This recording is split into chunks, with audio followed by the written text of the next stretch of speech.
నమస్తే welcome to CM times news. Kurnool జిల్లా గోనెగండ్ల సమీపంలో పెను ప్రమాదం తప్పింది. ఎమ్మిగనూరు నుండి కర్నూలుకి 50 మంది ప్రయాణికులతో వెళ్తున్న ఆర్టీసీ బస్సులో ఒకసారిగా మంటలు చెలరేగాయి. బస్సు ఇంజిన్ దగ్గర పొగలతో పాటు మంటలు వ్యాపించాయి.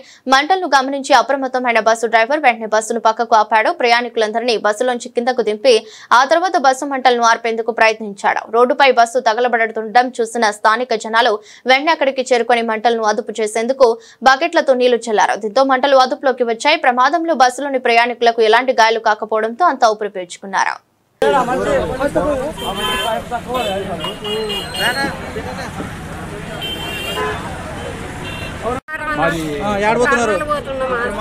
ఏమైందమ్మా?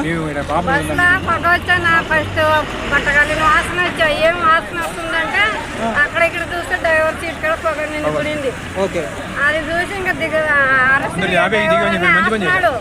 ఆపినాక అందరు దిగండి అమ్మ తొందర అంటే అందరు పిల్లలు ఎవరికేం ప్రమాదం లేదు, ఎవరికేం కాలేదు. సురక్షితంగా ఉన్నారు అందరూ బాగున్నాం.